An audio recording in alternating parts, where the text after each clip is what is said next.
નમો લોહે સૌહરિહંતાણમ નમો લોહે સૌવિદાનમ નમો લોહે સૌઆયર્યાણમ નમો લોહે સૌજ્યાયણમ નમો લોહે સૌત્રિકાવતી સાવણમ ઓમકારમેન્દુ સંયુક્ત નિત્યમ જયંતિ યોગિન કામદમોક્ષદો તે ઓંકારાય નમો નમઃ મંગલમ ભગવાન મંગલમ ગૌતમોર્મિ મંગલમ કુંકુંડાર્યો વિજેન્દ્રમો સુમંગલમ નમઃ स्वानुभूत्या चकास्ते स्वभावाय भवाय सर्वः विभाव निदाता। ભગવાન શ્રી ઉમાસ્વામી આચાર્ય વિરચિત મોક્ષશાસ્ત્ર અર્થાત તત્વાર્થ સૂત્ર અને પૂજ્યપાદ સ્વામી રચિત તત્વાર્થ સૂત્રની ટીકા સર્વાર્થ સિદ્ધિ સાથે રામજીભાઈએ બીજી ટીકાઓનું જે સંકલન કર્યું છે તે એ બધા સહિત આપણે તત્વાર્થ સૂત્રનો સ્વાધ્યાય કરી રહ્યા છીએ. તત્વાર્થ સૂત્રના સ્વાધ્યાયમાં પહેલા અધિકારનું 32મું સૂત્ર એનો સ્વાધ્યાય આપણે પૂરો કર્યો છે અને એ 32મા સૂત્રના સ્વાધ્યાય પછીથી જે એમાંથી પરમાર્થભૂત વાત સમજવાની છે એનો વિચાર આપણે કરી રહ્યા છીએ. અહીંયા સંકલનની અંદર એ વાત લેવામાં આવી છે અને એ બીજા શાસ્ત્રોમાં અને પૂજ્ય ગુરુદેવના પ્રવચનમાં આવેલી એ બધી વાત છે. એ વાતને એવી રીતે લેવામાં આવી કે જ્યારે 32મા સૂત્રમાં આ કારણ વિપરીતતા, સ્વરૂપ વિપરીતતા, ભેદાભેદ વિપરીતતા એવી 3 વિપરીતતા એટલે એવા વિપર્યયની વાત કરવામાં આવી, તો આ વિપરીતતા કઈ રીતે ટળે, બીજી રીતે કહીએ તો મિથ્યાત્વ કઈ રીતે જાય, કેમ કે આ 3 પ્રકારની વિપરીતતા, વિપર્ય એ જ મિથ્યાત્વ છે ને એ ટળ્યા વિના, સમ્યક્ત્વ પ્રગટ કર્યા વિના જીવ મોક્ષ માર્ગમાં પદાર્પણ કરી શકતો નથી. એટલે આ 3 વિપરીતતા ટાળવાની છે અને એ 3 વિપરીતતા ન ટળે ત્યાં સુધી સમ્યક દર્શન તો કહેવાય નહીં. અને એ 3 વિપરીતતાનો ફરીથી વિચાર કરીએ તો કારણ વિપરીતતા, મૂળ કારણનો વિચાર કરીએ છીએ તો શું તેનું કારણ છે? કારણમાં ઉત્પત્તિનો વિચાર કરીએ છીએ તો ખ્યાલ આપણને આવે છે કે કારણમાં ઉત્પત્તિ તો નવી કોઈ તો થતી નથી, કોઈ દ્રવ્ય નવું તો ઉત્પન્ન થતું જ નથી અને જે ઉત્પત્તિ છે એ તો પર્યાયના છે, એટલે પર્યાયના ઉત્પાદ અને વ્યય છે. એટલે એક દ્રવ્યમાંથી બીજું દ્રવ્ય ઉત્પન્ન થાય છે એવી વાત નથી. એક દ્રવ્યની સાથે બીજા દ્રવ્યનો સંયોગ થતા કાંઈક ગુણો પ્રગટ થાય છે એવી કોઈ વાત નથી. અને એ બધી વાતને સર્વાર્થ સિદ્ધિમાં આચાર્ય ભગવાને સમજાવી કે આ અન્યમતની આ બધી વાતો છે. પણ એ કોઈકને એમ માની લેવામાં આવે કે ભૂતાર્થ આ 4 પ્રકારે દ્રવ્ય છે, પણ એ 4 દ્રવ્ય એમણે જે પૃથ્વી, વાયુ, અગ્નિ વગેરે જે કહ્યા એ વાસ્તવમાં એ એક દ્રવ્ય છે, એની પર્યાયો છે, એના સ્કંદની પર્યાય છે. એટલે પૂતગળ દ્રવ્ય છે, પૂતગળના સ્કંદની પર્યાય છે. એ પૃથ્વી હોય, જળ હોય, અગ્નિ હોય, વાયુ હોય, એ બધું છેવટે છે શું? એટલે એમને એ તો કોઈ વિચાર જ નથી. અને એમાં પછી એના 3 ગુણ બતાવીને અનેક પ્રકારે ઉત્પત્તિ વગેરેની વાત કરે છે. એટલે બહુ મોટી કારણ વિપરીતતા છે. જગત આખું એના માટે પણ એ કઈ રીતે થયું એના કારણ આપે છે. કોઈ એટલે ઉત્પત્તિ થઈ છે જગતની એવી એની ઊંધી માન્યતા છે. આ કારણ વિપરીતતા, મૂળ કારણ. ભાઈ મૂળ કારણ કોઈ નથી. 6 દ્રવ્ય છે તો 6 દ્રવ્ય છે અને 6 દ્રવ્યનું અસ્તિત્વ છે. અને એ અસ્તિત્વ કેવું છે એના સંબંધી પણ પાછી ભૂલ, એટલે સ્વરૂપ વિપરીતતા. મૂળ વસ્તુના સ્વરૂપને ઓળખતા જ નથી, જાણતા નથી, એટલે અનેક કલ્પનાઓ કરે છે. અને દરેક દ્રવ્ય જે છે 6 દ્રવ્ય કહેવામાં આવે તો દરેક દ્રવ્યનું અસ્તિત્વ એના પોતાથી છે, એના અનંત ગુણ છે. એ અનંત ગુણ રૂપ એનું ભવન થઈ રહ્યું છે. અને 2 દ્રવ્ય કોઈ ભેગા થતા નથી. એટલે 2 દ્રવ્ય તો ભેગા થતા નથી, પણ એક દ્રવ્યનો ભાવ બીજા દ્રવ્ય રૂપ થતો નથી. આ બધી વાતને જાણતા નથી. એટલે એ શાનાથી ભિન્ન છે ને શાનાથી અભિન્ન છે એનો એને ખ્યાલ નથી આવતો. ભગવાન આત્મા જ્ઞાન સ્વરૂપ છે. એ શરીર જે પૂતગળ પરમાણુનો સ્કંદ જે છે એનાથી અભેદ કેવી રીતે હોય? એનાથી જુદો જ હોય. બંનેના ગુણો જુદા છે, બંનેના લક્ષણ જુદા છે. અને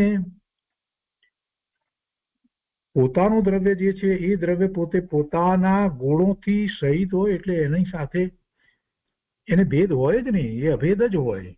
એટલા માટે એ દ્રવ્યના ગુણોને બીજું કોઈ પ્રગટ કરે એવું વસ્તુ સ્વરૂપ જ નથી. એટલે એ બધી માન્યતાઓનું ખંડન ત્યાં આચાર્ય ભગવાને સર્વાર્થ સિદ્ધિમાં કર્યું.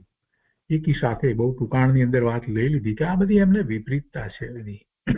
તો એ કારણ વિપરીતતા, સ્વરૂપ વિપરીતતા અને ભેદાભેદ વિપરીતતા, એ વિપરીતતા કહો કે વિપર્ય કહો, એ જ મિથ્યાત્વ છે. અને એવી વિપરીતતા સહિત, એ વિપર્ય સહિત પહેલા 3 પ્રકારના જ્ઞાન હોય છે, હોઈ શકે છે. હોય જ છે એમ નથી કહ્યું. એટલે એ વાત જયારે 31મા સૂત્રમાં કહેવામાં આવી કે મતિ જ્ઞાન, શ્રુત જ્ઞાન અને અવધિ જ્ઞાન જે છે એ વિપર્ય પણ હોય.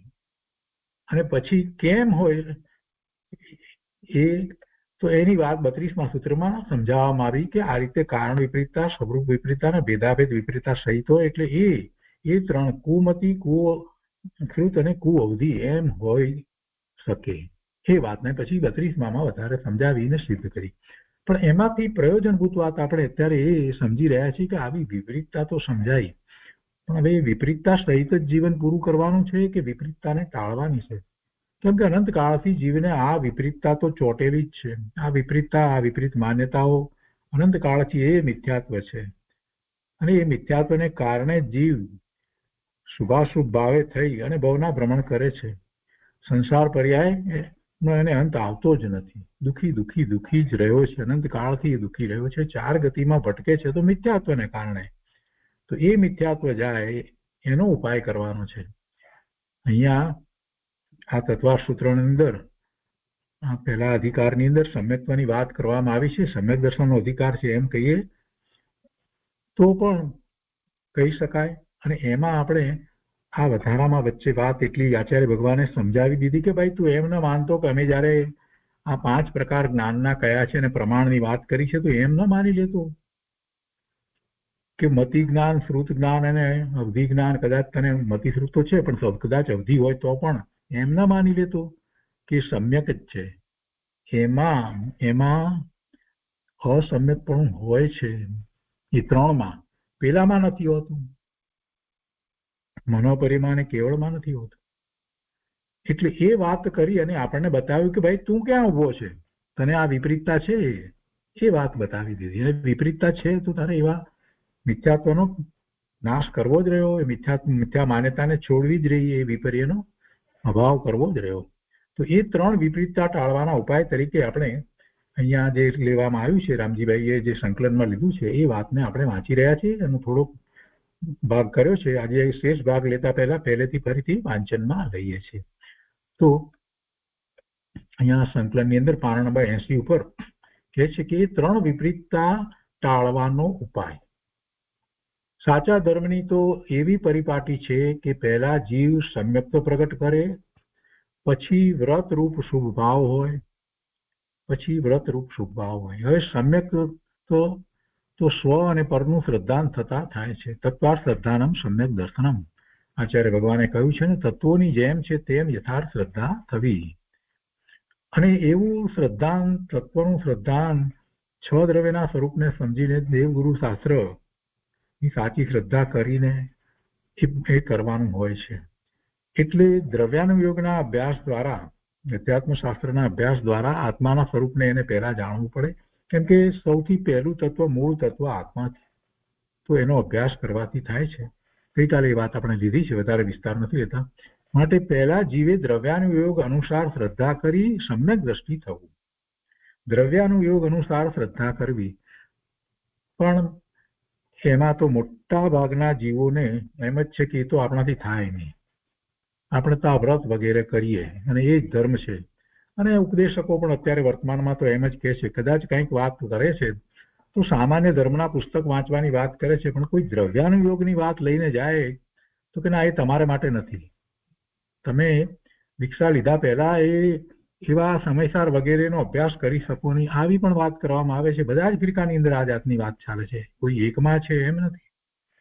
એ માન્યતા જ ખોટી છે. દ્રવ્યાનુયોગ એટલે આત્માનું સાચું સ્વરૂપ જણાવનારો હોય એવું એવા શાસ્ત્ર, એના દ્વારા એની વાતને જાણી એવી શ્રદ્ધા કરી અને ત્યાર પછીથી એ સમ્યક દર્શન પ્રગટ કરે અને પછી ચરણાનુયોગ અનુસાર એ ચારિત્રનો આખો પુરુષાર્થ કરે.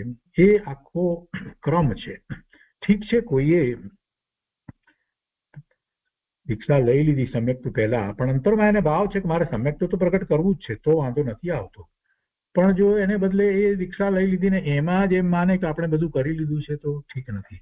એવી રીતે કોઈ ગ્રસ્ત હોય અને એ સમ્યક્ત પ્રગટ ન થયું હોય એ પહેલા પણ એ વ્રત વગેરે રાખતો હોય, પણ અંતરમાં એ ભાવ છે કે આ વ્રત વગેરે શુભ ભાવ છે, એથી વિશેષ કાંઈ નથી, મારે તો સમ્યક્ત પ્રગટ કરવાનું છે, તો વાંધો નથી.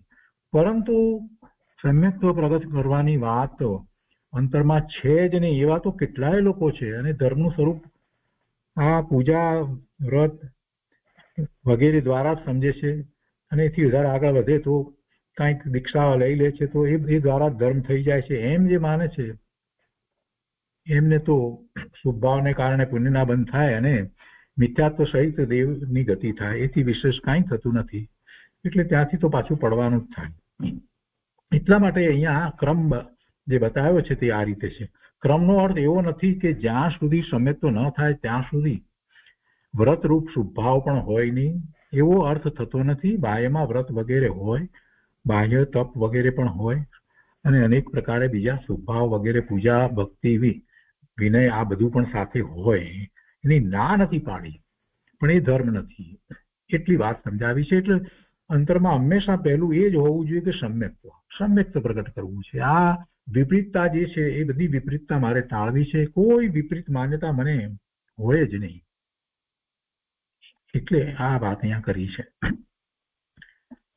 તો એ પછી સમ્યક્ત પ્રગટ કરી અને ચરણાનુયોગ અનુસાર સાચા વ્રત આદિ ધારણ કરી અને વ્રતમાં આગળ વધતા એ ચારિત્રનો પુરુષાર્થ કરી શકે છે. એ પ્રમાણે મુખ્યપણે તો આ દ્રવ્યાનુયોગ જે છે એ કાર્યકારી નીચલી ભૂમિકામાં છે એમ કેવું છે.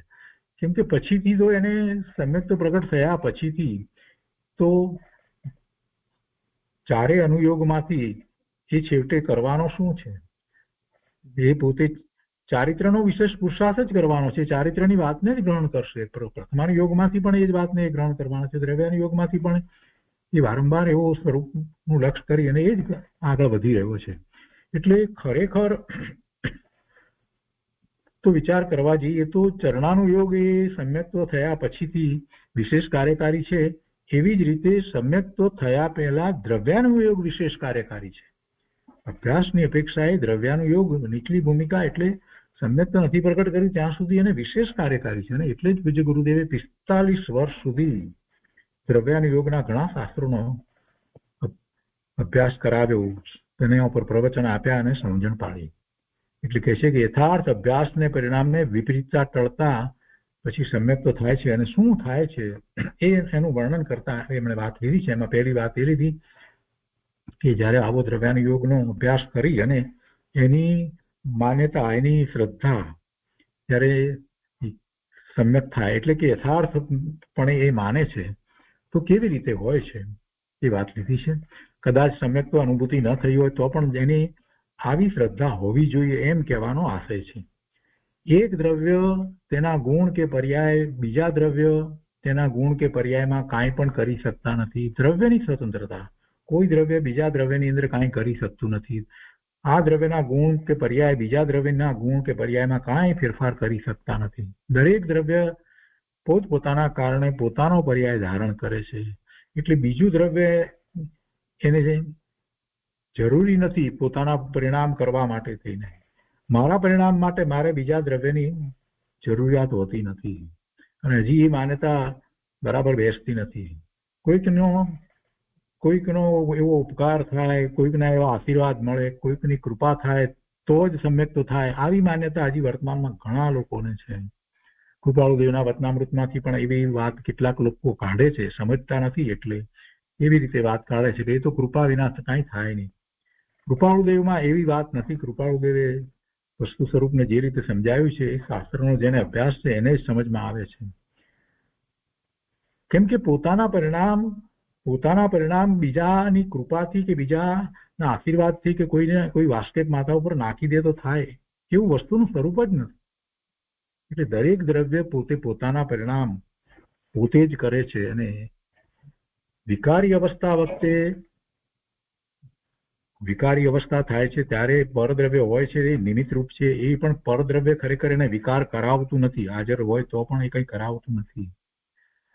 બીજું દ્રવ્ય આ દ્રવ્યમાં કોઈ વિક્રિયા કાંઈ ઉત્પન્ન કરી શકતું નથી. દરેક દ્રવ્યમાં એવા ગુણ છે. દરેક દ્રવ્યમાં છે. જીવ દ્રવ્યમાં છે એમ નહીં, બધા દ્રવ્યમાં છે. અગુરુ લઘુત્વ નામનો ગુણ છે. એટલે એ દ્રવ્યનું સ્વરૂપ બદલાતું નથી. બીજું અન્ય દ્રવ્ય એને ફેરવી શકતું નથી. એટલે બીજા રૂપે દ્રવ્ય થતું જ નથી અને એના પરિણામ બીજું કોઈ કરાવી શકતું નથી.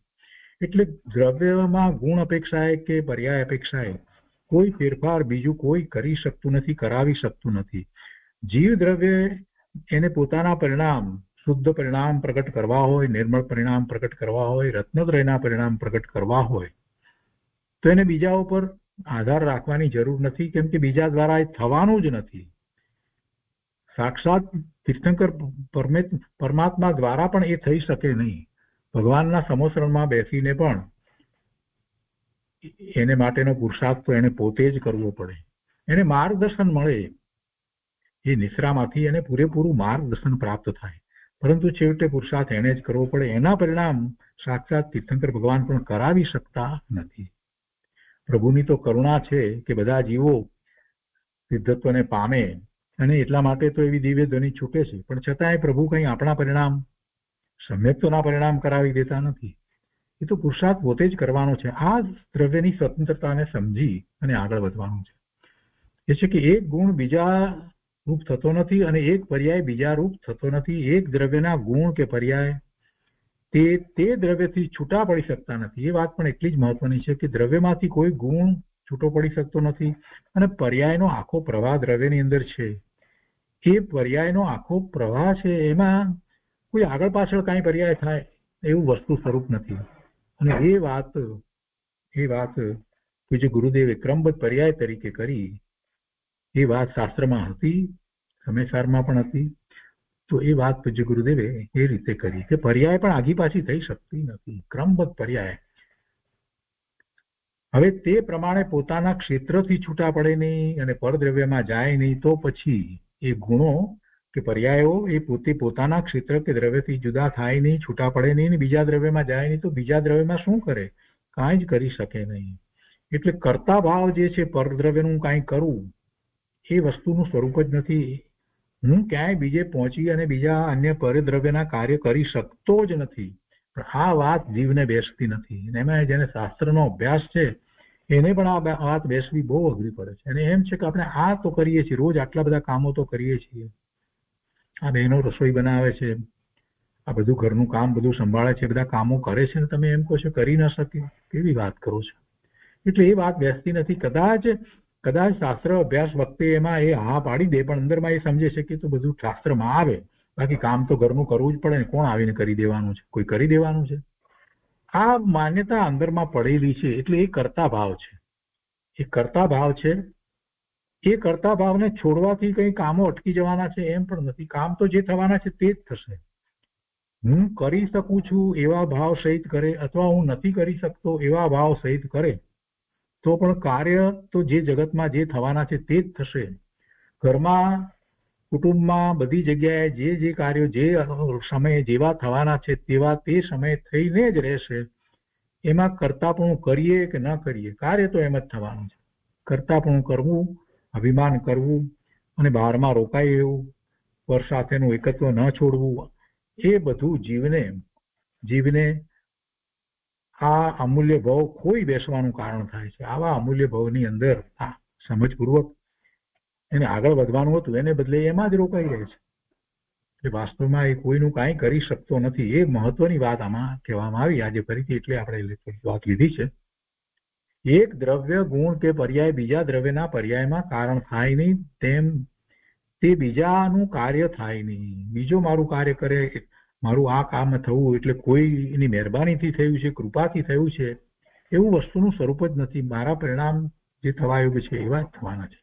એટલે એમ એવી દરેક દ્રવ્યની અંદર એવી શક્તિ પડી છે, અકારણ કાર્યત્વ શક્તિ એ દરેક દ્રવ્યમાં રહેલી છે. એને ન તો બીજા દ્રવ્યની અપેક્ષા છે કે ન એ બીજા દ્રવ્યમાં કાર્ય કરી શકે છે. આ બધી વાત એમાંથી આપણને પ્રાપ્ત થાય છે.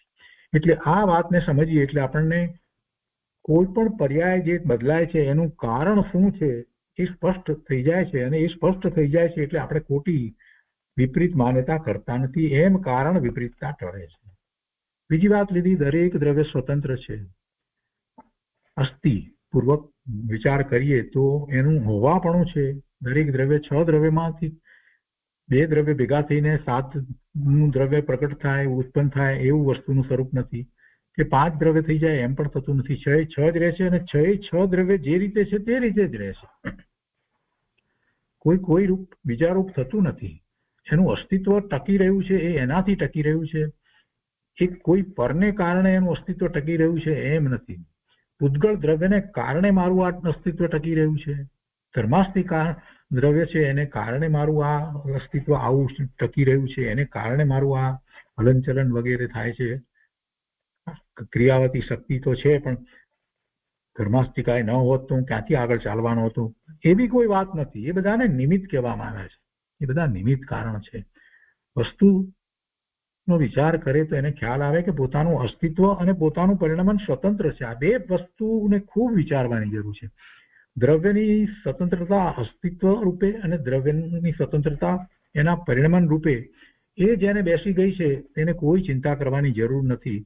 એટલે દરેક જગ્યાએ જે કંઈ થઈ રહ્યું છે એનો જ્ઞાતા સહેલાઈથી થઈ શકે છે. સ્વતંત્ર છે. દ્રવ્ય સ્વતંત્ર છે. દરેક દ્રવ્ય સ્વતંત્ર છે.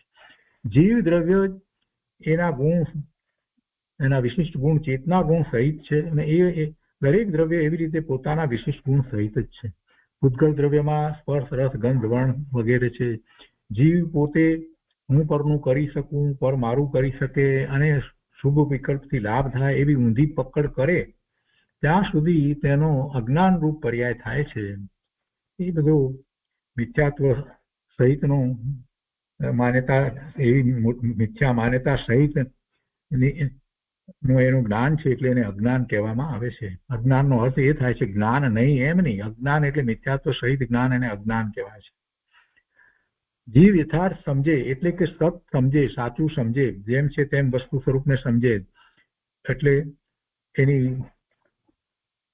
એના કારણ માટેની પણ સાચી સમજ હોય, એના અસ્તિત્વ માટેની, એના પરિણમન માટેની બધી રીતે સાચી સમજ આવે, એની માન્યતા બરાબર યથાર્થ કરે તો એને સાચું જ્ઞાન થાય છે. અને તેના પરિણામે ક્રમે ક્રમે એને શુદ્ધતા વધતી જાય છે. એટલે સમ્યક્ત્વ થાય ત્યાર પછીથી એને ક્રમે ક્રમે શુદ્ધતા વધતી જાય છે અને વિતરાગતા પ્રગટ કરે છે. સંપૂર્ણ વિતરાગતા એ પ્રગટ કરી શકે છે. 4 દ્રવ્યોનો વિચાર આપણે ગઈકાલે પણ કર્યો હતો કે ધર્માસ્તિકાય, અધર્માસ્તિકાય, આકાશ અને કાળ એના પરિણમન તો એક જ પ્રકારે થાય છે. વિભાવ ભાવ રૂપ થતા જ નથી. એક જ પ્રકારે પરિણમન થાય છે. જ્યારે ઉદ્ગળ પરમાણુ છે એ સ્કંદ રૂપે પરિણમે છે તો એ સ્કંદમાં એનું જે જુદું પરિણમન છે એ વખતે પણ એના ગુણો તો અંદરમાં તો જળવાઈ જ રહ્યા છે પરમાણુના, અને સ્કંદમાં જુદી રીતે પરિણમન થાય છે. તો એ સ્કંદનું પરિણમન જે છે એને વિભાવ પરિણમન કહેવામાં આવે છે. જ્યારે જીવના માટે એ 2 રીતે પરિણમન કરે છે. એક તો પોતાના અનંત ગુણને અનુસરીને જે ભાવ છે જેને સ્વભાવ કહેવામાં આવે છે તો એ સ્વભાવ ભાવે પરિણમન કરે છે. અને બીજું પરિણમન બહારમાં પરનું લક્ષ કરી અને શુભાશુભ ભાવે એવું વિભાવ ભાવે પરિણમન કરે છે. અને આ વિભાવ ભાવે પરિણમન કરે છે એને કારણે જ એને ભવના ભ્રમણ થાય છે. એને કારણે આ પેલા 4 જે છે તે અરૂપી છે, એ દેખાતા નથી અને પોતાનું પરિણમન એ સ્વયં જે કરી રહ્યા છે એમાં વિભાવ પરિણમન પણ થતું નથી. એટલે એનું તો આપણને લક્ષ થતું નથી. આપણને જે લક્ષ થાય છે એ પેલા પૂતગળનું પરિણમન જે 2 રીતે થાય છે એમાં આપણે જે સ્કંદ જોઈએ છે, જે ઇન્દ્રિય જ્ઞાનનો વિષય છે એવા સ્કંદ એને જોઈએ છીએ, એની વિવિધ રચનાને જોઈએ છીએ. એટલે આપણે પણ એના થી રંજિત થઈ જઈએ છીએ, એમાં રાગ અને દ્વેષના પરિણામ કરીએ છીએ. અનેક પદાર્થોને આપણે જોઈએ છીએ, બધા સ્કંદ છે, પણ એને સમજતા નથી. એના વિભાવ પરિણમનને જ પકડીએ છીએ કે આ તો વિભાવ પરિણમન છે, આ સ્કંદનું પરિણમન છે, અને એમાંથી પરમાણુ છૂટા પડે છે, નવા પરમાણુ જોડાય છે. આ બધી વાતને સમજતા નથી, એટલે એમાં ને એમાં રાચી રહીએ છીએ, અને એટલે આપણને પણ વિભાવ પરિણમન થઈ જાય છે. પણ પદાર્થો જે આપણને દ્રષ્ટિગોચર થાય છે એ ભૂતગળ પરમાણુ જે રૂપી પદાર્થ જે છે, એના સ્કંદ જે છે એ ખ્યાલમાં આવે છે, અને એના પરિણમનને આપણે સમજવાની જરૂર છે કે એ પરિણમન તો એ સ્કંદનું પરિણમન છે, એ વિભાવ પરિણમન છે, ને એવા વિભાવ પરિણમથી મારે કંઈ ગાંડા થવાની જરૂર નથી. ગમે તે પ્રકારે નવી નવી બાહ્યમાં આપણને આ બધી રચનાઓ મળે છે ને, કોમ્પ્યુટર ને સેલફોન ને આ તે ને બધું નવું, એટલે એમાં તો જીવ આપણે કંઈક ગાંડો થઈ જાય છે. અરે બધું છેવટે પૂતગળ પરમાણુનો સ્કંદ છે, એમાંથી પરમાણુ છૂટા થવાના જ છે, અને એમાં જે કંઈ થઈ રહ્યું છે એ એનું પરિણમન છે. એ મારા આત્માને કાંઈ સ્પર્શતું નથી. એ મારા આત્માનું ન તો કાંઈ કલ્યાણ કરે છે કે ન તો નુકસાન કરે છે. આ વાત સમજવાની છે. આપણને હંમેશા એમ જ લાગે છે કે આ બધું છે તો હું સુખી છું, આ બધું છે તો મને બધું ખ્યાલમાં આવે છે. અને કેટલાય મિથ્યા દ્રષ્ટિ તો પ્રશ્ન કરે છે કે જો એ ન હોત તો તમે આ સ્વાધ્યાય કેવી રીતે કરત, આ પુસ્તકો કેવી રીતે થાત, આ બધું ભૂતગળ છે તો એનો ઉપકાર છે ને. આવી એ માન્યતા છે. કેમ કે એમને ખ્યાલ નથી કે ભગવાન આત્મા, દરેકનો આત્મા ભગવાન આત્મા જ્ઞાન સ્વભાવી છે, અને જ્ઞાન સ્વભાવ છે તો જ્ઞાન તો એને કારણે થાય છે. એ વખતે સામે એવા નિમિત્ત હોય, પરંતુ જ્ઞાન એનો સ્વભાવ છે માટે થાય છે, અને એ નિમિત્તો છે એટલે જ્ઞાન થતું નથી. એનું પરિણમન થાય છે છદ્મસ્ત અવસ્થામાં, જ્ઞાનનું પરિણમન થાય છે ત્યારે સામે એવા જ્ઞેય નિમિત્ત તરીકે હોય છે, પણ એને કારણે એનું જ્ઞાનમાં એવું પરિણમન થાય છે. એવું વસ્તુ સ્વરૂપ છે જ નહીં. જ્ઞાન સ્વભાવ આખો પોતાનો છે, સ્વયં પોતે પરિણમી રહ્યો છે એ જ્ઞાન સ્વભાવ. એટલે તો કેવળ જ્ઞાન થાય છે. કેવળ જ્ઞાનમાં અનંત જ્ઞેયો જણાય છે, તો શું જ્ઞેયો જણાય? અનંત જ્ઞેયો એ વખતે ક્યાં હાજર છે? નથી. ભૂતકાળના ભવિષ્યકાળના બધા જ્ઞેયો કેવળ જ્ઞાનમાં જણાય છે તો ક્યાં છે? તો એ જ્ઞાન સ્વભાવનું જ પરિણમન છે. એ મતિ જ્ઞાન વખતે પણ જ્ઞાન સ્વભાવનું એમ જ પરિણમન છે. શ્રુત જ્ઞાનમાં પણ જ્ઞાન સ્વભાવનું એમ જ પરિણમન છે. સામે રહેલા જ્ઞેય પદાર્થો જે છે એ એને જ્ઞાનનું કારણ થતા જ નથી. આ કોમ્પ્યુટર જ્ઞાનનું કારણ થતું નથી, કે શાસ્ત્ર જે છે એ પણ જ્ઞાનનું કારણ થતું નથી. પણ સામાન્ય રીતે એ એવો ઉપચાર કરીને કહેવામાં આવે છે, અને જેને જ્ઞાન થવાનું છે એને એવું નિમિત્ત મળે છે. બસ એટલી જ વાત છે. જેને જ્ઞાન થવાનું છે એને શાસ્ત્રનું નિમિત્ત મળી જાય છે, કે એવા પ્રવચન વગેરે સાંભળવાનું નિમિત્ત મળે છે. એટલી જ વાત છે. પણ જ્ઞાન તો એનો સ્વભાવ છે એટલે થાય છે, બીજી કોઈ વાત નથી. એટલે આ બધી વાતને જ્યાં સુધી એ સમજે નહીં ત્યાં સુધી એને આત્માના સ્વરૂપને જાણ્યું નથી, આત્માના અનંત ગુણને જાણ્યા નથી. એટલે અને એવી રીતે બીજા જે દ્રવ્યો જે છે એના પણ એ ગુણો છે અને એના સ્વરૂપને એનું પરિણમન એને જાણ્યું નથી. એટલે એને સ્વરૂપ વિપરીતતા રહે છે, અને સ્વરૂપ વિપરીતતા જ્યાં સુધી છે ત્યાં સુધી એ સ્વનું લક્ષ કરતો નથી. અશુદ્ધિ એની ટળતી નથી. અને પછી ત્રીજી વાત હતી કે પરદ્રવ્યો જળ, કર્મ અને શરીરથી જીવ ત્રણેય કાળે ભિન્ન છે. ત્રણેય કાળે ભિન્ન છે. એક ક્ષેત્રમાં સાથે રહ્યો છે એટલે એક ક્ષેત્રમાં સંબંધ રહે ત્યારે પણ જીવ એનાથી જુદો છે, જુદો જ છે. અને એ જે પરદ્રવ્યો જે છે એ કર્મ છે, કર્મણ શરીર છે, તેજસ શરીર છે, એમાંનું કાંઈ પણ જીવ સાથે એકરૂપ થતું જ નથી. એક દ્રવ્ય એ દ્રવ્યના દ્રવ્ય ક્ષેત્ર કાળ ભાવ એની બીજા દ્રવ્યની અંદર નાસ્તી છે, બીજા દ્રવ્યના દ્રવ્ય ક્ષેત્ર કાળ ભાવની આ દ્રવ્યમાં નાસ્તી છે. કોઈ ના દ્રવ્ય ક્ષેત્ર કાળ ભાવ કોઈની અંદર હોઈ શકે જ નહીં, હોતા જ નથી. એ વાત એમાં પાછી દરેક દ્રવ્ય પોતે પોતાના ગુણથી અભિન્ન છે, પોતાના પર્યાય છે એનાથી પણ એ અભિન્ન છે, બીજાના પર્યાય રૂપ તો નથી. એ વાત તો આપણે લીધી, પણ સાથે સાથે બીજા દ્રવ્યના ગુણ જેનું ક્ષેત્ર કાળ ભાવ એને એ ગ્રહણ કરી શકતો નથી, એનાથી એ ભિન્ન છે તો ભિન્ન જ રહે છે. એટલે પોતે પોતાના દ્રવ્ય ક્ષેત્ર કાળ ભાવથી ક્યારેય પોતે જુદો હોતો નથી. એક દ્રવ્ય જે છે એના દ્રવ્ય ક્ષેત્ર કાળ ભાવ જે છે એ એના જ રહે છે, બીજા રૂપ એ થતું નથી કે બીજાના એના રૂપ થતા નથી. અને પોતાના દ્રવ્ય ક્ષેત્ર કાળ ભાવ જે છે એનાથી એનું અભિન્નપણું જ હોય છે, ભિન્નપણું હોતું નથી. આ પ્રમાણે સમજતા ભેદ અભેદ વિપરીતતા ટળે છે. અને એમાં એટલા માટે જે વાત કરવામાં આવે છે કે જ્યારે જે ભાવ થયો છે એ એનો જ છે, ભલે શુભ થયો કે અશુભ ભાવ થયો. એટલે એ ભાવ જ્યારે પરમાર્થનો વિચાર કરીએ ત્યારે એમ ખ્યાલ આવે છે કે આ ભાવ જે થઈ રહ્યો છે એ મને હોવો ન જોઈએ, પણ આ વિભાવ ભાવ રૂપ પરિણમનને કારણે થયો છે ને એ ભાવ મારો છે, એ ભાવ મારો છે, એટલી મલિનતા છે, એમાં મારો દોષ છે, એમાં મારો દોષ છે એ નક્કી થઈ જાય છે. દ્રવ્ય ક્ષેત્ર કાળ ભાવનો વિચાર કરીએ તો જે શુભ ભાવ થયો એનો હું કરતા નથી એમ એકાંતે પકડીને બેસી જાય તો નિશ્ચય આભાસી પણ આવે. એ ભાવ મારો છે, મારાથી જુદો નથી ને. એ ભાવ કોનો છે? જ્યારે પુરુષાર્થ કરવો છે ત્યારે એને કઈ રીતે પુરુષાર્થ કરવો, સ્વરૂપમાં કેવી રીતે જવું, એમ જ્યારે કહેવામાં આવે ત્યારે એમ કહેવામાં આવે છે કે ભાઈ એ ભાવ તારો છે, વર્તમાનમાં તને મલિનતા છે, એ બધી વાત છે. હવે તારે એ મલિનતાને દૂર કરવી હોય, એવા ભાવ તને ભવિષ્યમાં ન થાય, શુભાશુભ ભાવે તારું પ્રવર્તન ભવિષ્યમાં ન થાય, એમ જો તું ઈચ્છતો હો તો હવે તને માર્ગ બતાવીએ છીએ. અને ત્યારે આચાર્ય ભગવાન એમ કહે છે કે જે ત્રિકાળ શુદ્ધ છે એવું તારું દ્રવ્ય છે એનું લક્ષ કર. તો પછી પાછો એને વિકલ્પ આવે પણ કે મારો આ ભાવ છે, તો કે તું જ્યારે સ્વરૂપનું લક્ષ કરે છે જે ત્રિકાળ શુદ્ધ વસ્તુ છે ત્યારે એ વખતે એ ભાવને તું ગૌણ કરી દે, એને ગૌણ કરી દે. તારો છે પણ એના તરફ જ્યાં સુધી લક્ષ રાખીશ ત્યાં સુધી અનુભૂતિ નહીં થાય. એટલે દ્રવ્ય ક્ષેત્ર કાળ ભાવમાં એ ભાવને એને ગૌણ કરવાનો છે, એ અપેક્ષાથી આખી વાત સમજાવવામાં આવે. એને એટલે સમયસારની અંદર જ્યારે પછી દ્રષ્ટિ સ્વરૂપ તરફ કરાવવી છે તો દ્રષ્ટિનો વિષય જ્યારે બતાવે ત્યારે એમ કે ભાઈ વર્તમાન પર્યાય, વર્તમાનમાં થતા શુભાશુભ ભાવ એ તારા નથી, એ તારા નથી, એ કર્મજનિત છે, કર્મના છે, એમ ત્યારે સમજાવવામાં આવે. છતાં પણ એ દ્રવ્ય ક્ષેત્ર કાળ ભાવ એ કયા દ્રવ્યના છે? બીજા દ્રવ્યના છે. મને ક્રોધ આવ્યો એ બીજાનો ભાવ છે કે મારો ભાવ છે? એ મારે સ્વીકારવું જ પડે કે મને ક્રોધ આવ્યો છે, એ મારા પુરુષાર્થની નબળાઈ છે, એ મારો દોષ છે, અને એવો દોષ થવો ન જોઈએ. આવું વિભાવ ભાવરૂપ પરિણમન એટલા માટે થાય છે કે મારું લક્ષ બારમાં છે એટલે થાય છે. આમ મારે સ્વીકાર કરવાનો હતો, એના ઠેકાણે હું પછી સમયસારની વાતને પકડીને એમ કહું કે ના ના એ બધા ભાવ મારા નથી, એમ નિશ્ચય આભાસી થવાની વાત નથી કરી. કઈ જગ્યાએ કઈ વસ્તુને કઈ રીતે લેવી એ વાતને સમજવાની છે.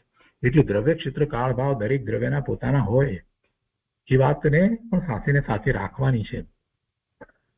એના પછીથી આગળ વાત હવે છે તો સત અસત એટલે હોવાપણું, એની વાત આગળ આપણે લઈએ છીએ આજે કે ત્રિકાળ ટકનાર સત્યાર્થ, પરમાર્થ, ભૂતાર્થ, નિશ્ચય, શુદ્ધ એ બધા એકાર્થવાચક શબ્દો છે. એકાર્થવાચક શબ્દો એટલે બધાનો અર્થ એક જ થાય છે, પણ એ જુદી જુદી જગ્યાએ જ્યારે જે રીતે વાત કરવામાં આવી હોય ત્યાં એનો એ રીતે અર્થ સમજવો એમ કહેવાનો આશય છે. શાસ્ત્રમાં જુદી જુદી રીતે જુદી જુદી વાત ચાલતી હોય ત્યારે કોઈ જગ્યાએ આવો સત્યાર્થ કહ્યું હોય ત્યારે પણ એનો અર્થ એમ જ સમજવો, પરમાર્થ કહ્યું હોય ત્યારે પણ એમ જ સમજવું. એમ દરેક જગ્યાએ જુદી જુદી રીતે શબ્દ પ્રયોગ કરવામાં આવ્યો હોય પણ એકાર્થવાચક છે. જીવનો નાયક ભાવ ત્રિકાળી અખંડ છે, ત્રણેય કાળે અખંડ છે, નાયક ભાવ અખંડ છે. તેથી તે સત, સત્યાર્થ, પરમાર્થ, ભૂતાર્થ, નિશ્ચય અને શુદ્ધ છે. આ દ્રષ્ટિને દ્રવ્ય દ્રષ્ટિ, વસ્તુ દ્રષ્ટિ, શિવ દ્રષ્ટિ, તત્વ દ્રષ્ટિ, કલ્યાણકારી દ્રષ્ટિ પણ કહેવામાં આવે છે. શિવ દ્રષ્ટિ કહેવામાં આવે છે. શિવ, શિવ એટલે શું? સિદ્ધ. શિવ કોને કહેવાય? શિવ ને સિદ્ધ, શુદ્ધ સિદ્ધ પરમાત્માને શિવ કહેવાય છે. એટલે સિદ્ધની દ્રષ્ટિ એ કહેવામાં આવે છે.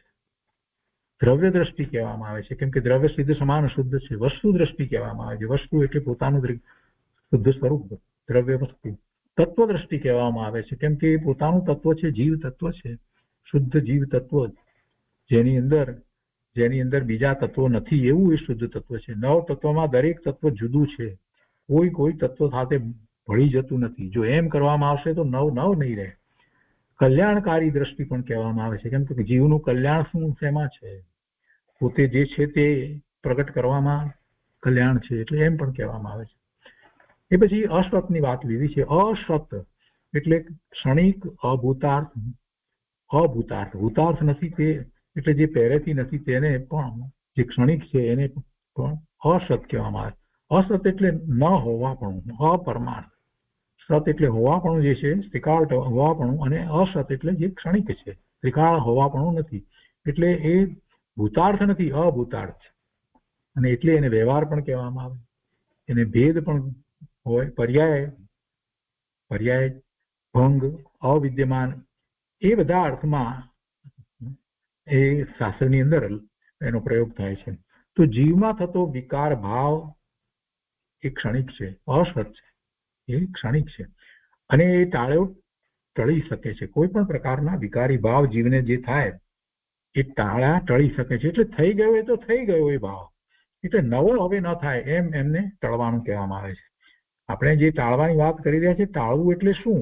નવા એવા ભાવ ન થવા. દરેક સમયે આપણા જે ભાવ પરિણામો જે થઈ રહ્યા છે એ નવા એવા વિપર્ય પરિણામ ન થવા, એના માટેનો પુરુષાર્થ અહીંયા કહેવામાં આવ્યો છે. આગળ કહે છે કે જીવ અનાદિથી આ અશ્વત વિકારી ભાવ ઉપર દ્રષ્ટિ રાખી રહ્યો છે, તેથી તેને પર્યાય બુદ્ધિ, વ્યવહાર વિમૂઢ, અજ્ઞાની, મિથ્યા દ્રષ્ટિ, મોહી અને મૂંઢ પણ કહેવામાં આવે છે. આ બધું મિથ્યાત્વ સહિત છે. મિથ્યાત્વ સહિત જે એની જે દશા હોય ને એવા વર્ણન થતા હોય ત્યારે આવા શબ્દનો પ્રયોગ કરવામાં આવે છે. અજ્ઞાની આ અસત ક્ષણિક ભાવને પોતાનો માની રહ્યો છે. આ જે ભાવ ખરેખર અનાદિનો નથી, જે ક્ષણિક છે, જે બદલાયા કરે છે, એવા ક્ષણિક ભાવને એ પોતાનો માની રહ્યો છે. એટલે કે તે અસતને સત માની રહ્યો છે. માટે આ ભેદ જાણી જે અસતને ગૌણ કરી, ક્ષણિક વસ્તુ છે, ક્ષણિક ભાવ છે, એ બધાને ગૌણ કરી અને સત સ્વરૂપ જે ત્રિકાળ ભાવ છે એની ઉપર દ્રષ્ટિ કરે, એને મુખ્ય કરે, એની ઉપર વજન રાખી એટલે એને મુખ્ય રાખી અને પોતાના નાયક ભાવ તરફ વળે છે. તે મિથ્યા જ્ઞાન ટાળી એટલે મિથ્યાત્વ ટાળી અને સમ્યક જ્ઞાન પ્રગટ કરે છે.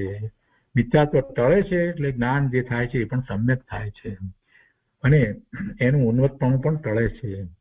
જે ઉન્મત્તપણું, પાગલપણું જે કહેવામાં આવ્યું, મદિરા પીધી ને આ બધી વાત ઉદાહરણ દ્વારા સમજાવવામાં આવી હતી, એ બધું ઉન્મત્તપણું એ પણ એનું ટળે છે. વિપર્યય પણ બે પ્રકારે હોય છે, સહજ અને આહાર્ય, એમ બીજી રીતે પણ એનું ક્લાસિફિકેશન થઈ રહ્યું છે. વિપર્યય તો કે છે કે સહજ જે પોતાની ભૂલથી એટલે કે પર ઉપદેશ વિના વિપરીતતા ઉત્પન્ન થાય છે, તે વિપર્યને સહજ વિપર્ય કહેવાય છે.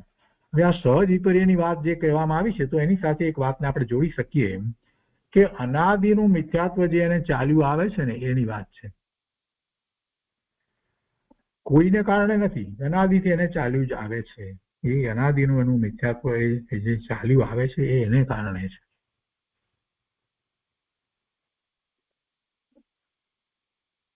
બીજું અહીંયા કહે છે કે આહાર્ય એટલે પરના ઉપદેશથી ગ્રહણ કરેલ વિપરીતતા.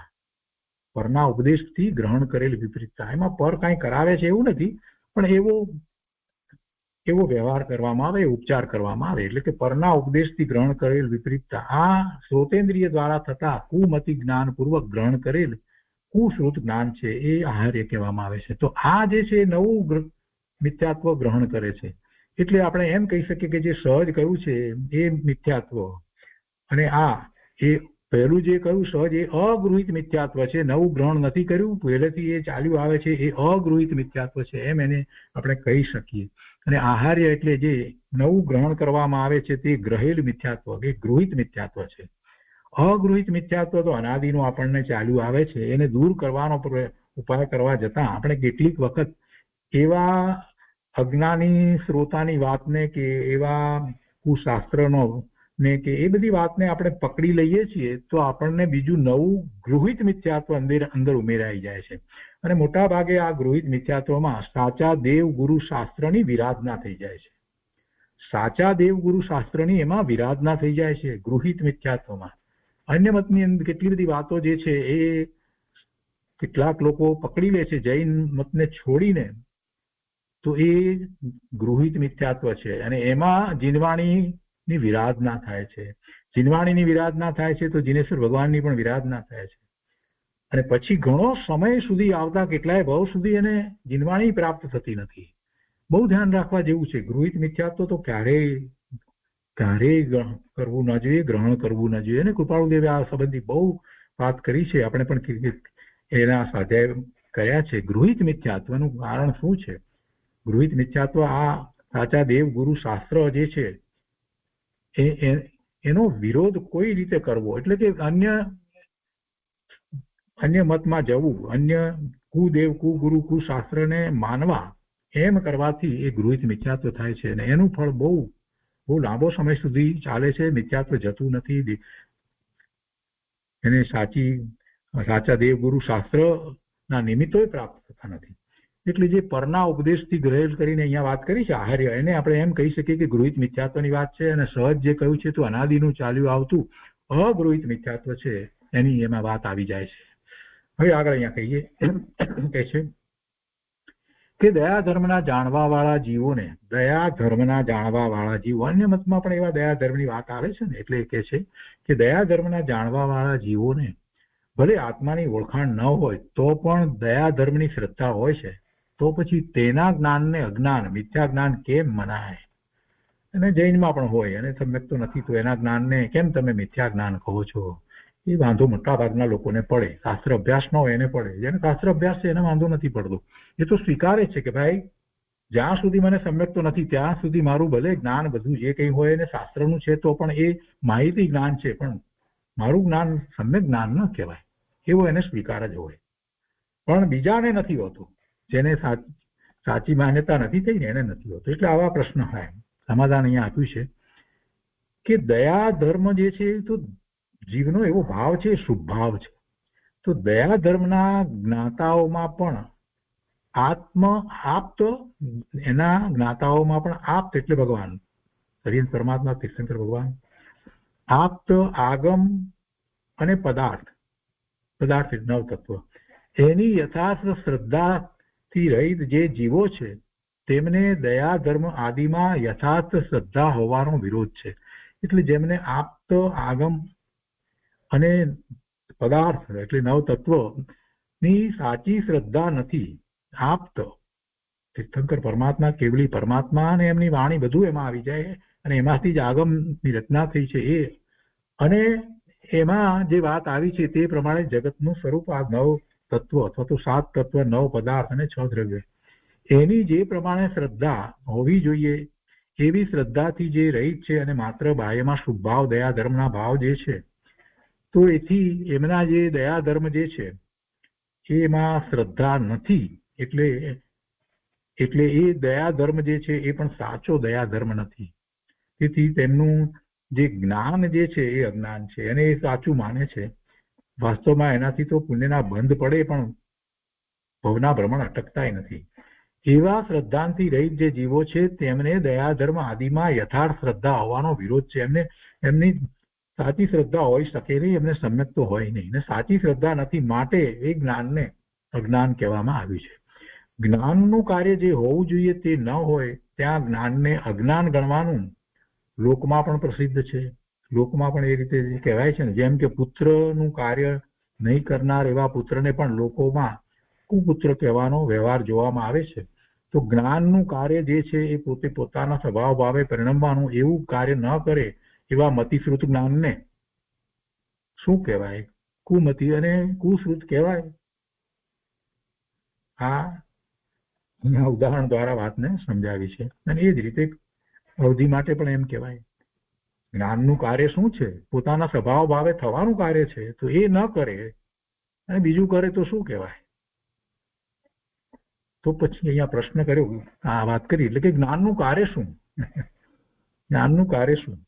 જાણેલા પદાર્થની શ્રદ્ધા કરવી તે જ્ઞાનનું કાર્ય છે. આ એક લોજિકથી કથન કરવામાં આવેલું છે. જાણેલા પદાર્થની શ્રદ્ધા કરવી. જાણેલા એટલે કઈ એવો અર્થ એવો નથી થતો કે જાણેલા એટલે જે પદાર્થો મતિ જ્ઞાન દ્વારા અને શુદ્ધ જ્ઞાન દ્વારા જે ઇન્દ્રિય અને મનથી જે જાણે છે એને એ પોતે જે રીતે જાણે છે એમ શ્રદ્ધા કરવી, એમ એનો અર્થ નથી થતો.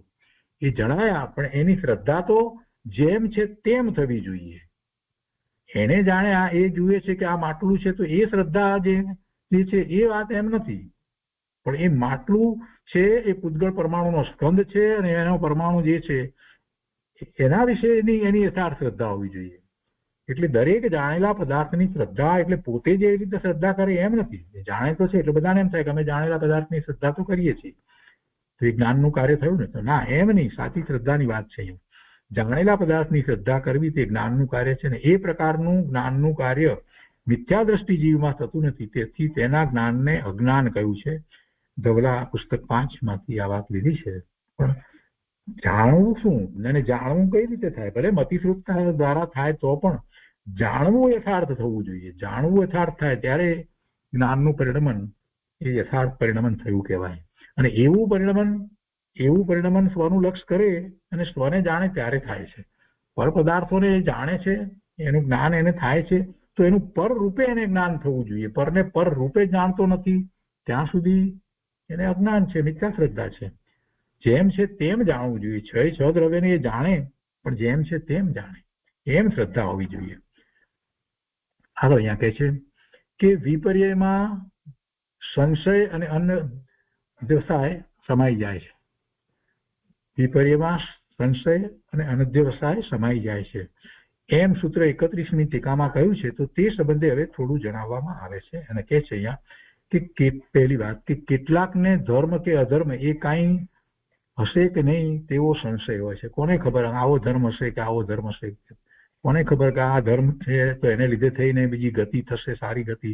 કોને ખબર ગતિ એવી હોય છે કે નથી હોતી? કોને ખબર પુનર્જન્મ હશે કે નહીં હોય? આ બધો સંશય.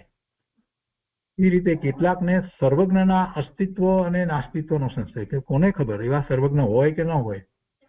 આ તો બધી વાતો તમે કરો છો, પણ એવા સર્વજ્ઞ હોઈ શકે કોને ખબર? હશે કે નહીં હોય? સર્વજ્ઞના અસ્તિત્વ સંબંધીનો સંશય.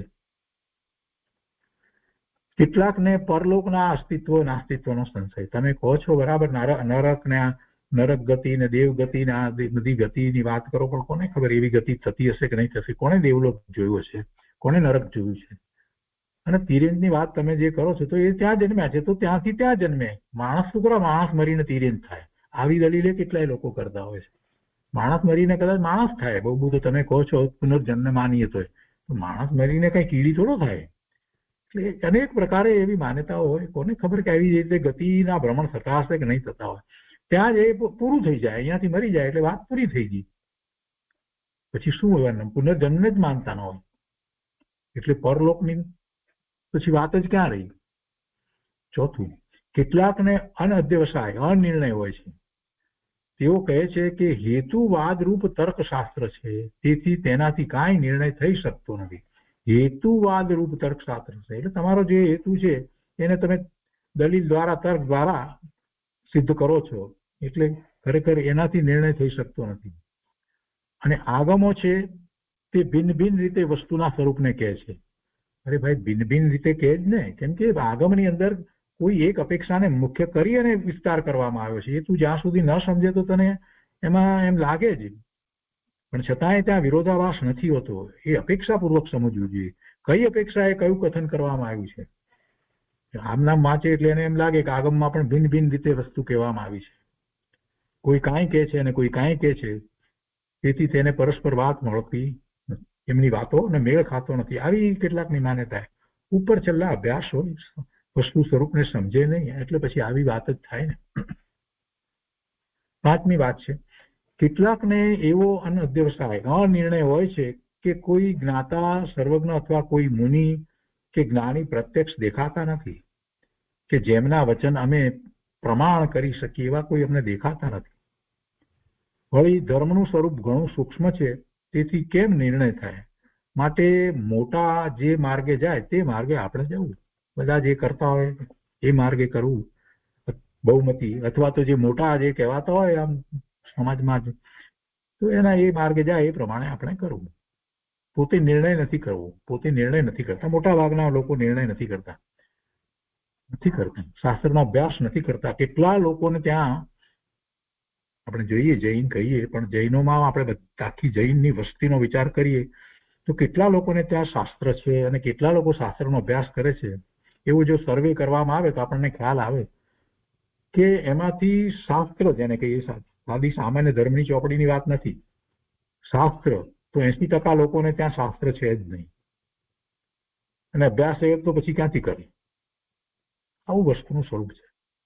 જે 15-20% લોકોના ઘરમાં શાસ્ત્રો જે છે તો એમાંથી પણ એ શાસ્ત્રોનો અભ્યાસ કરવા વાળા કેટલા?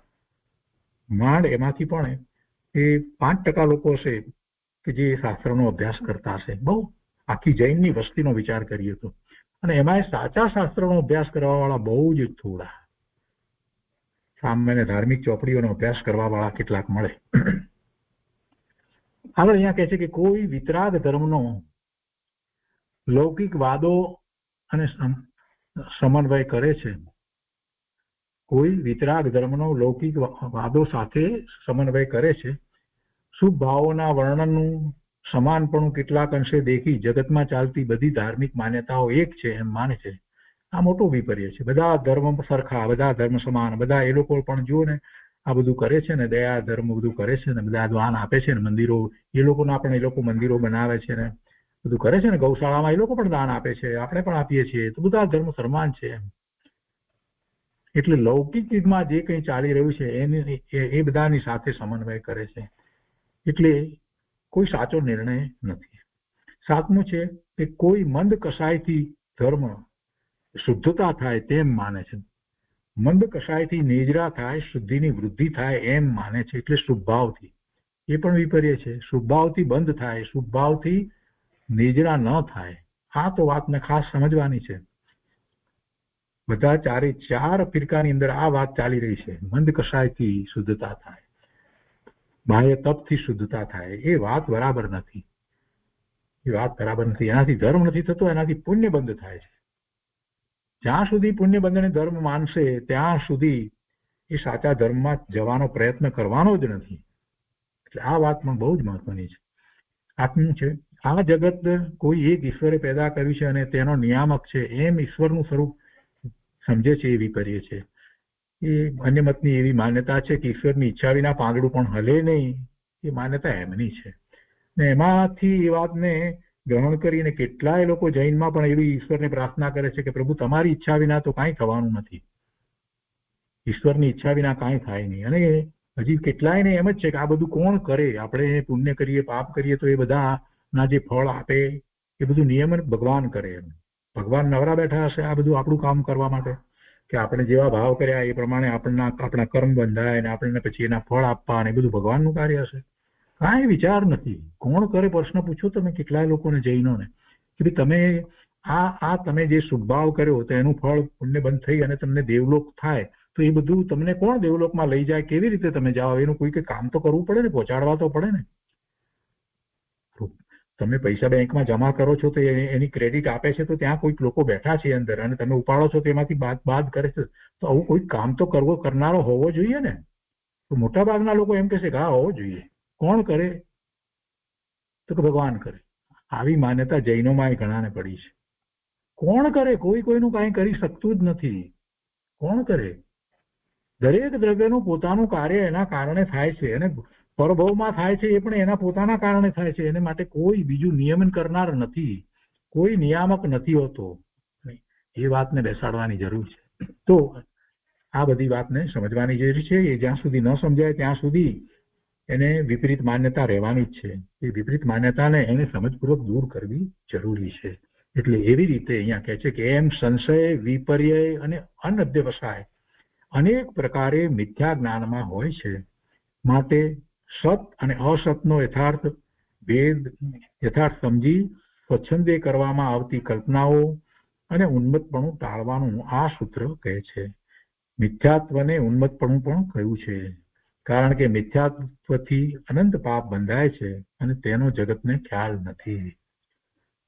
કોઈ અપેક્ષાએ તો એમ પણ કહી દીધું કે મિથ્યાત્વ છે એ જ મોટામાં મોટું પાપ છે. સૌથી મોટામાં મોટું પાપ મિથ્યાત્વ છે. તો એ રીતે આ 32મા સૂત્ર ઉપરથી જે પ્રયોજનભૂત વાત હતી મિથ્યાત્વને ટાળવા સંબંધીની હતી, વિપર્યને ટાળવા સંબંધીની, એ વાત અહીંયા આપણે પૂરી કરીએ છીએ. હવે આવતા સ્વાધ્યાયમાં આપણે 33મા સૂત્રથી આગળ સ્વાધ્યાય લઈશું. આજનો સ્વાધ્યાય અહીંયા સુધી રાખીએ છીએ.